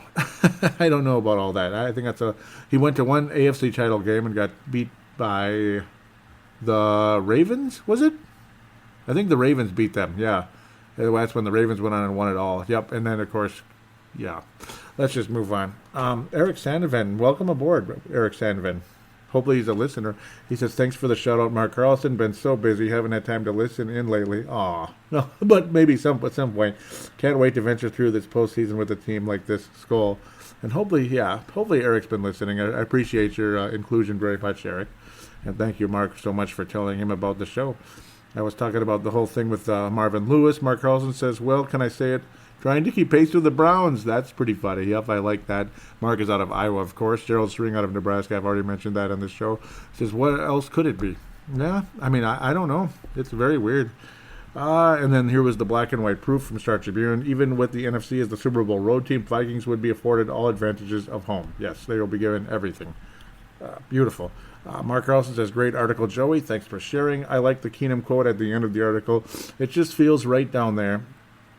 Quarterback Case Keenum said, the surface feels fast. Even the lighting in there, and then you add the fans coming in pregame. Just the whole atmosphere in there, it's incredible. All my friends and family that have come in from Texas, my friends from other teams that come in, text me after the games, and they're like, dude, this place is ridiculous. It's a cool place to play, and I think it's going to be even better in the postseason. And yeah, that's the hope. That'll be a legendary building. Just like the Metrodome was, as much as people look at it as an old tent, an old a bowl. Pardon me, I think I bumped something. I bumped the pause button. A bowl with a tent on top is what I was trying to say. I was trying to zoom in. That hit the pause button. That was kind of goofy. Apologize for that. You had 2 World Series won there in pretty legendary fashion in the 7th game of the World Series. Pretty dramatic games, and it was unbelievable. So why not? It was a building of champions. Even the great Mike Krzyzewski told his club back in '92 when they were when Duke was playing in the national championship game against Michigan. Duke was underachieving in the first half of that game, and he looked at his team. He looked at the banners in that place, the names on those lockers, because they were in actually the Twins locker room of all places. And he said, you guys, look at this place. These guys are all champions. We need to start playing like them. It was something along those lines. I'm paraphrasing, but look at this. Herbeck, Puckett, Jack Morris, and it went on and on. He went on, the Puckett, all them names, Chili Davis. These men are champions. And, you guys aren't playing like them right now. And if you want to be like these guys, you need to, step it up. It was something along those lines. That's pretty amazing to think that Mike Krzyzewski, the legendary Mike Krzyzewski, looked at that Twins team that way. That's how legendary it is when your team wins the championship, and that's your stadium, your locker room. These guys are champions. You know, Linval Joseph, Case Keenum. I just get almost teary-eyed thinking about it. Xavier Rhodes, if it truly does turn out that way. Harrison Smith. You know, I mean, you could go on forever. Riley Reef. I mean, on and on and on. Even Kai Forbath, yep, with a championship ring. How cool would that be? So let's continue. Matt Emer out of the UK says, let's get there first. I couldn't agree more. I could not agree more. Let's get there first. I hope I didn't just hide his comment. I don't think I did. I better not have. I didn't mean to. Shoot. No, I don't think I did. Tony Coleman, because I bumped it. Funny. Tony Coleman says, I found this very same article after our exchange yesterday. The only thing it doesn't mention is specifically its uniform choice. I suppose we can assume if the Vikings were awarded all the home amenities, that includes jersey choice, but I didn't state it didn't state it explicitly in the article. Well, yeah, I mean, the talk is, that we hopefully would get to wear the purples. There might be a visitor post from Brent. Yes, there is. And Brent says, seeing how Casey blew the game today is why I'm not going to get too cocky about the Vikings. I definitely think we are a much better team than the Chiefs, but still anything can happen, and you are damn right. I was saying, it's scary. I'm definitely not cocky, and I'm scared of the Saints and all that, and who knows? I was hoping for the Panthers to win. But no, I mean, you can never get cocky. Even if you win the Super Bowl, why come back and be cocky like the freaking Seahawks? I hate that attitude. I hate teams with an arrogant attitude like the Cowboys and the Seahawks, teams like that. Hard to be fans of them. You know, win with class, win with humility. That's all I ask for. And I don't see that from the Vikings. Maybe Diggs on occasion. I don't think Rhodes is like that. I don't think really anybody in the secondary is like that. And you know what? Don't be. Don't be like that, because that's the kind of stuff that can get stupid bonehead penalties, and that's one of the other major keys coming into the Saints game. And the rest of the postseason, penalties. Please be careful. No stupid penalties. You know, just do your best to avoid them as best as possible. I know it's easier said than done, but do the best you can. That's all I can say. Keep your composure. Don't cheat. Just win the right way. We beat them on the scoreboard, and that's it. Don't beat them by cheating or anything stupid like that. And that's about it. The weather's warming up for a couple days. Then there'll possibly be a snow-nami coming Wednesday into Thursday. As Dan Barrero calls it, a snow-nami. Will it be a real one this time? I don't know. And again, not everybody is from the Twin Cities that is listening, but in the Twin Cities area, maybe they're going to get a lot in Iowa. As I've said many times, Iowa loves Purple Mafia, and I love Iowa. Purple Mafia loves Iowa. Thank you guys so much. It's a list, and you guys are just, just like Australia and New Zealand for Timberwolves Explosion just carries that show like Titan carrying the earth. It's just unbelievable. Iowa's like that for this show. And you know what? So is the UK as well. You guys are just legends. And I just love you all. I love you guys so much. UK Minnesota Vikings is going to get the gold star for this episode. Yep, you're in the house. UK Minnesota Vikings is going to get the gold star for this episode. And of course, we will have an active in-game and post-game thread next week. All that'll be back, and we'll be seeing a big group of you again, Leland and Jeff Froyland. You guys just awesome too. Some guys that Patrick Grant. I just love you guys. Jeff. I already said Jeff. Josh Mayer-Henry. Justin Mayer-Henry needs to come back. And I'm sure he will, should the Super Bowl Sunday take place on Feb the 4th. Obviously, it will take place, but will the Vikings be there? Well, let's just earn it. Just earn it. Let's do it right. We have the best punter in the league, and our kicker is capable of being a good kicker, too. And let's try to stay indoors as best possible, hopefully. Of course, if Atlanta cannot beat Philadelphia, well, if you're going to get to the Super Bowl, you've got to get there through Philly. So it is what it is if that happens. So take care of business against Nick Foles and all that good stuff. But we'll worry about that when the time comes, because we got that big black and gold jersey with that doggone New Orleans logo, that French Quarter, whatever you want to call it, Cajun look. It's staring us in the face right now.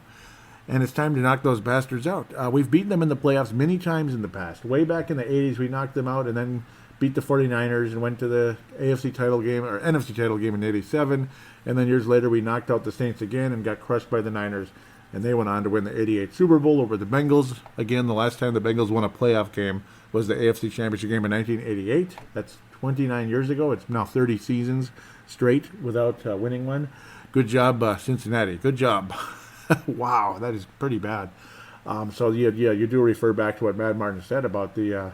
At least we've been to this and that. At least we've been in the playoffs an unbelievable amount of times. The Minnesota Vikings have played more playoff games than any franchise in the NFL since the Super Bowl era began. That is pretty cool, to be quite honest. So let's just keep her coming. Let's keep them coming. Let's keep the playoff games coming, and let's add the wins this time around. Let's get 3 wins, and that's all it takes, 3. And win number 1 has got to happen this upcoming weekend. The cold weather is going to return, so by the time the Saints are in town, at least the important part of the week here, it's going to be much colder. And I hope they're just loving that cold and not that nasty, humid New Orleans climate or whatever the heck the climate is at the moment. I don't think it's nearly as humid as it is normally. But it's going to be fun to watch Case Keenum go against a guy he idolized. Don't get nervous. Just kick his butt. That's all. Just kick his butt, Case. Please don't get nervous at all. Just say, well, it's time to beat this guy. I don't care if he's an idol or not. He ain't no idol now. He's your arch enemy, at least for this week. Knock him down, baby. Knock him down. That's about it. So thanks again. Please tell your friends about the show if you could. There's the phone lines, 209-736-7877, 209-736-7877. It is a voicemail, too. Treat it as such. Mention you're calling into the Purple Mafia show and opine.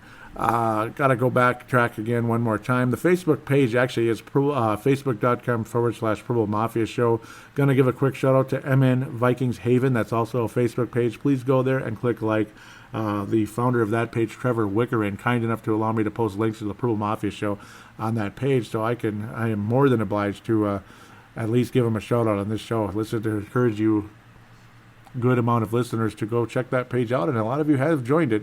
So it's definitely not like I'm just spamming their Facebook page. There's people going over there. Like I've seen Dave Hickey there and others, Sebastian there. So it's not unlikely that there aren't people. There are people going there. So it's not like it's just a one-sided deal. So thanks again very much. Appreciate you very much there for that, Trevor Wickerin. One other way to get to that phone line is simply the call now button on the Purple Mafia page. Simply click on that. It goes right through to the same phone line through Facebook Messenger, so it is free through that, no matter where you're from in the United States or the planet, to be quite honest, or the International Space Station, or wherever you might have Wi-Fi, wherever that might be. And the final route is the audio submission route, which Matt Martin uses. Use the free recording application on your smart device, whatever that is. Treat it like a phone call. Send it in to paladinolive@yahoo.com, paladinolive@yahoo.com. Same thing, maybe Matt Martin might even be using a microphone in Audacity or something like that. Audacity is obviously a free program on your computer. You just download that, put it in, or a free application, whatever, on your computer. And yeah, you just save it and send it to me. And I convert it into an MP3 file, and boom, it's ready to roll. So again, thanks in advance for that. All the information mentioned will be in the show description. Please do, those of you out there that haven't yet, if you could, please, por favor, please, s'il vous plaît, write a positive rating for Purple Mafia on iTunes if you could. iTunes or Stitcher would be greatly appreciated. I will guarantee you a star of some sorts. So, gosh, I didn't even pass out all the stars. See, I'm just crazy right now. MN UK Minnesota Vikings is gold star. Silver star Mark Carlson. Bronze star for this episode is going to go to, I'm going to give it to Mad Martin and Anthony Carlson. Thanks again, guys, for joining on board. You guys are great. Actually, I'll have Mark Carlson and Gerald String share the silver. Thanks again for that fried turkey recipe and all that. Very cool. Very interesting. So he will share that. Thanks again, guys, for your inclusion with the show. Hope to hear from you some more next week. It's going to be very fascinating, very fun. I'm surprised I even made this that long, but I suppose when there's all those games to talk about, and I had a lot to say about all of them, even the less important ones and the less interesting ones. So I'll stop rambling now. I'll let you get on with your Monday or Tuesday or whatever it is. And Skol Vikings, let's crush those Saints. Let's beat the Saints.